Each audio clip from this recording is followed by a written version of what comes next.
ไหม้เฮือนทุกคนอ๋อพอนึกอยู่บ้านผมเห็นอันควันไฟแบบแห้งทุกคนไฟไหม้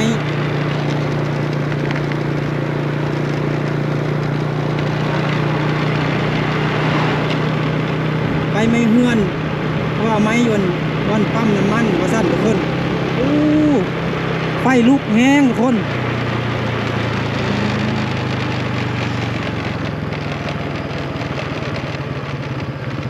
โอ้รถกู้ภัยก็บ่มาเลยที่นี่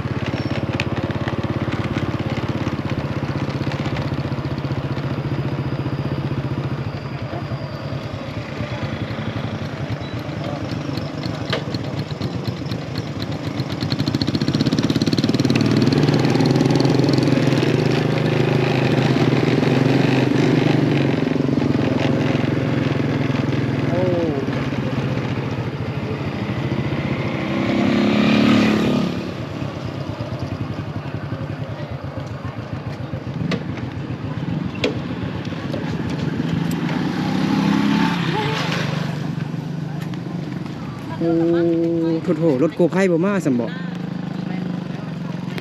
รถกู้ภัยบ่มาสัมโอ้ลูกบักมีแห้งทุกคน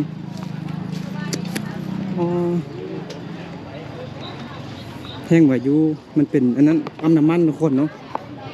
เป็นเฮือนให้ปั๊มน้ำมันนะอืม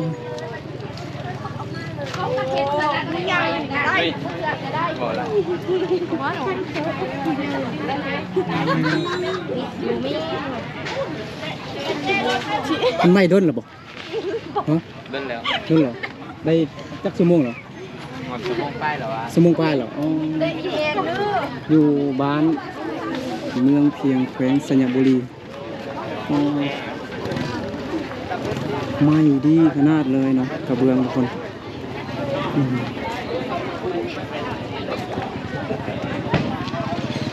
โอ้แห้งกว่าเด็ดฮ้อนเด็ดฮ้อนแห้ง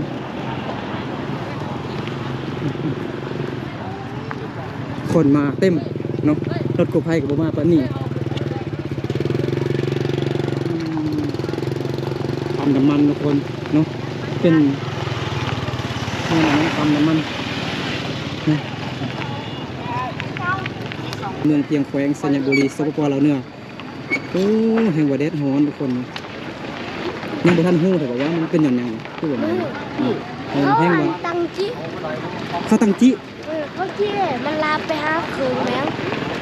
อ๋อ เฮ้ยมันใหม่เลย อ๋อมันอาจจะไฟไหม้เอื่อนไฟช็อตบ่ โบ้ย โอ้แม่อ๋อเป็น โบ้มันเขาแต่หาทางว่าไม่อยาก คนร้ายแฮงนะแต่ว่าเขาอาจจะโทรหารถกู้ภัยแล้วทุกคนบ่ทันหรอกมันอยู่ไกลเลยทุกคนเนาะเมืองไสยะเนาะ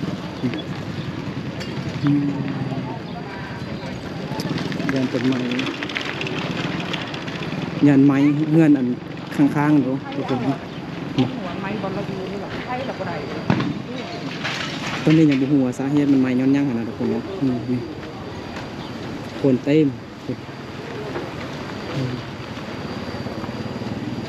เขากระซิบ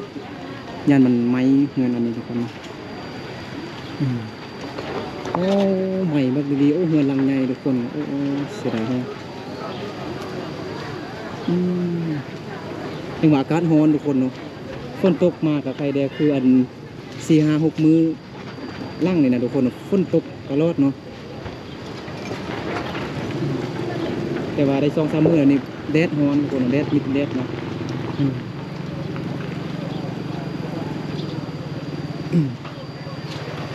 ไฟไหม้เฮือน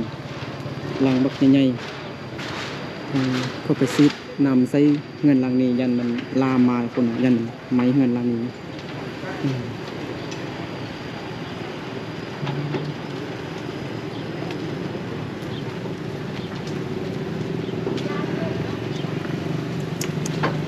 แบบคือบ่ได้เลยทุกคนเนาะสันเทิงดีตัวไม้มืดเลยนะเป็นไม้ไม่ยังหันนะไม้ยังแต่ปูนมันยังหันบ่ไม้ซื่อเนาะเพราะนั่นไม้มืดเนาะ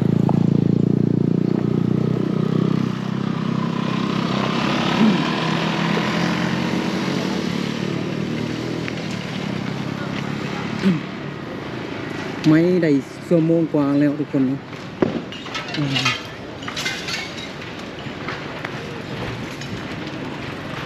คือว่าไม้ได้ชั่วโมงกว่าแล้วเกือบ2 ชั่วโมงแล้วเนาะเมื่อกี้เบานึกอยู่บ้านเพิ่นเห็นอันควันไฟคิดว่าเขาจุดมันยังไงนะ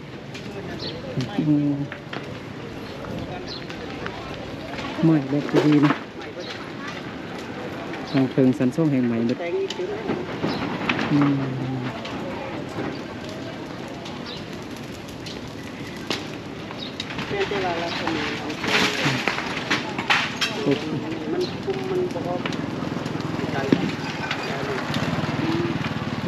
ระมัดระวังทุกคนเนาะช่วงนี้เป็นช่วงฤดูร้อนเนาะอากาศร้อนแห้ง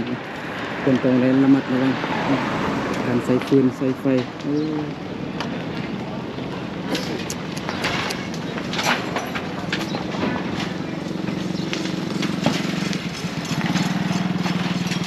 มันหัวมันใหม่ย้อนยังบ่บ่ ฮะ มันใหม่สาเหตุหัวหรือบ่เพราะมันเป็นยังตัวใหม่ สาเหตุของคนอยู่ในตายอยู่ในกระของมัน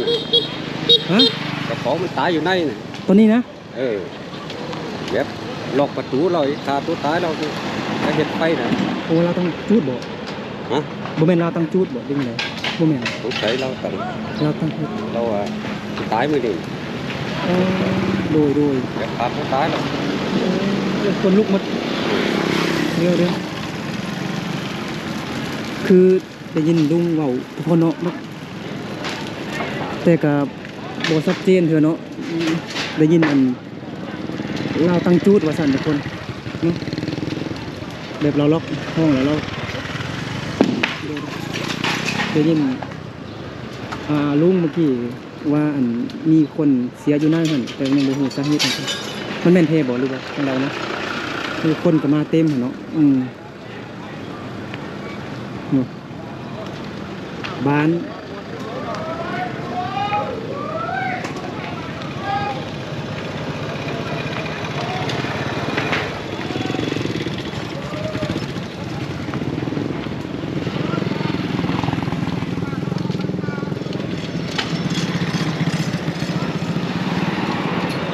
หน่อยว่ามันคนอยู่ในเห็นบ่บ่มีได้ยินลุงว่าเมื่อกี้ว่ามีคนอยู่ในเห็นเด้บ่มีคันสิโฮดมันกับคือเก่าน่ะทุกคนเนาะ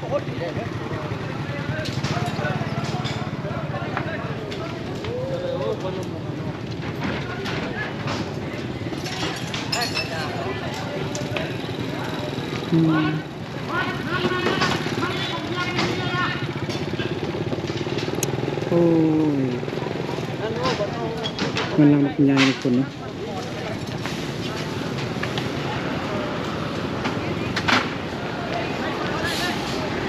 รถมาแล้วจะไปมาแล้วไปโอ้มันจะไหม้หมดเหรอจึงมาโอ้ยมันไม่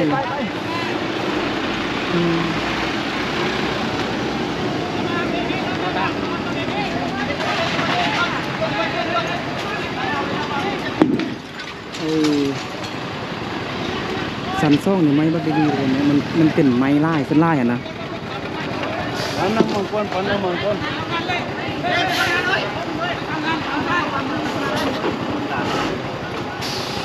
โอ้ปากก็ว่ามีคนอยู่แน่หรือไม่รู้มีฮะเจ้าของเงินตัวนี้อยู่แน่นะจะคนแม่คนเดียวอ๋อเราตั้งจูดบอก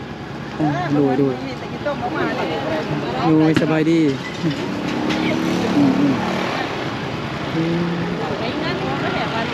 จะโคมอยู่ในเห็นเอาคือบซีดน้ำใส่ปานี่จ้ะ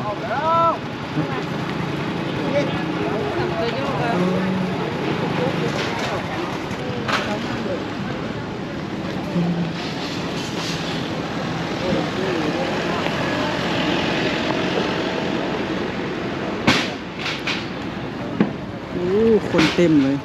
การเบิ่งบุญทุกคนเนาะได้ยินอีเมลเว้าแล้วก็กับลุงเว้าเมื่อกี้เนาะบอกกับบุ้งหูว่าได้ถามเพื่อน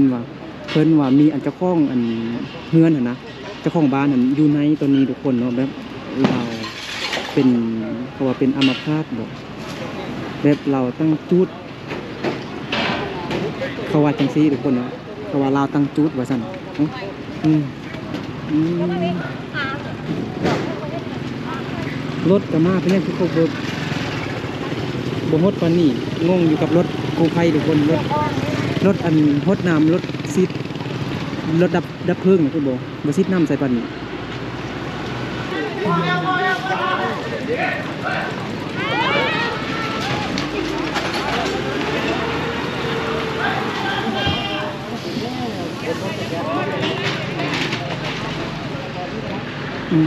เพราะว่าเอาอัน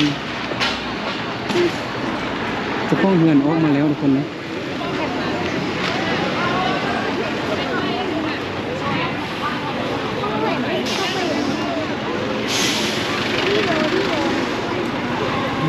นี่อย่างไม่มันก็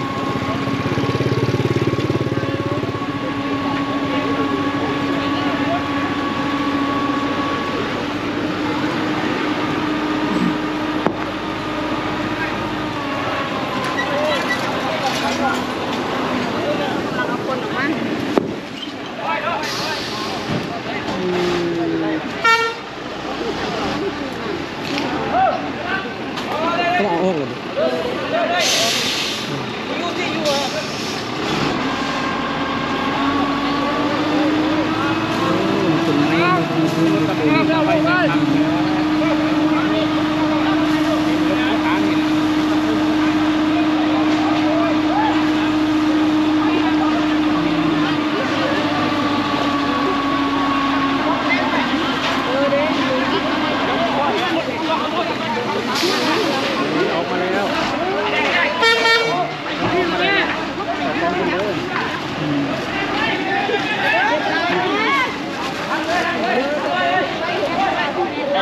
จะเพิ่มเพื่อนอยู่คุณ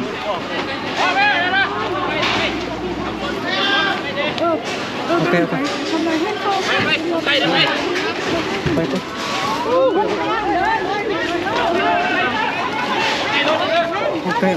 โอเครถเข้าเลยมันกระยานเนาะ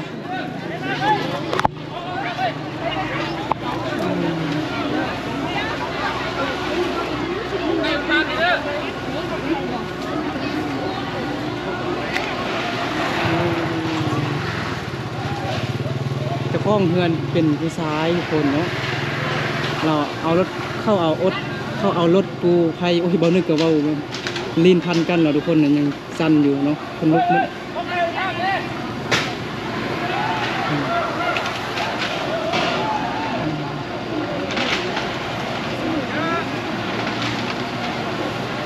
โอ้ยเฮือนจนไม้เมื่อแต่ทุกคนเนาะเป็นไม้ไม่ยังกับไม้เมื่อหรอกยังแต่ปูนได้ทรายหรือว่าไม้เนาะ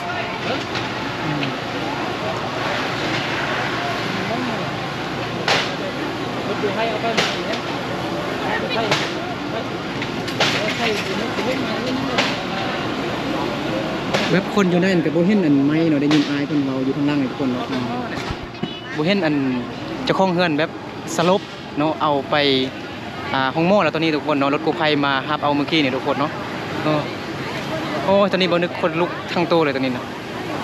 เว้าก็ยังเว้าสั้นๆอยู่หรอก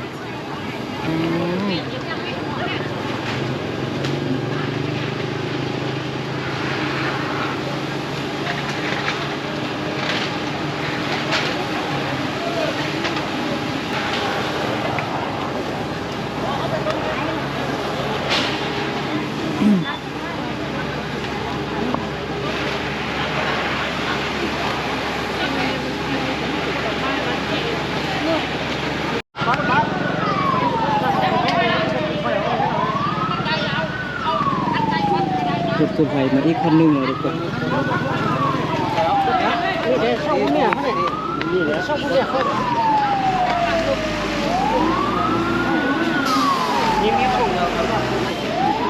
ลงขาย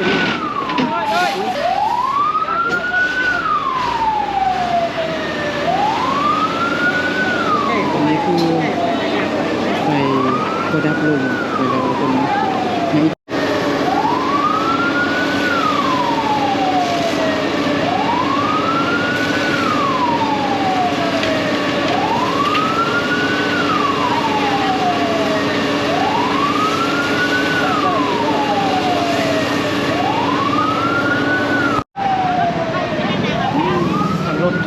เนาะคนมาเบิ่งมาซุ่มหลายแฮงคนเดียวบ่นึกก็ตัวกลับคนเนาะ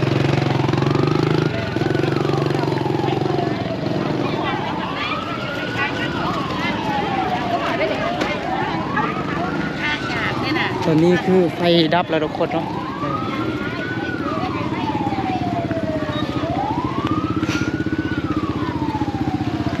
คนคือเต็มเลยเนาะบ้านคนเบิ่งหุ้น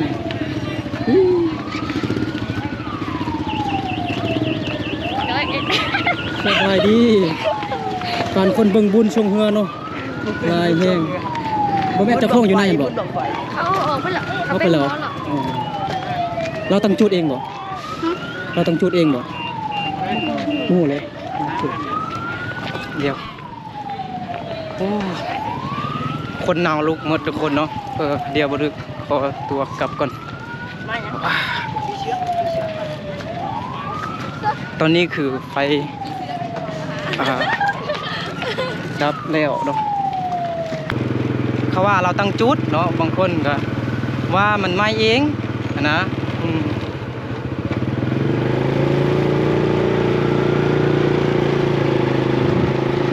อากาศแห้งบ่ฮ้อนมันก็แห้งไหม้ดีทุกคนเนาะแห้งว่าเป็นเฮือนแบบมันอยู่เกินปั๊มน้ำมันนะอันตรายแห้งแต่ว่าปั๊มน้ำมันบ่ไหม้ก็ดีแล้วทุกคนเนาะ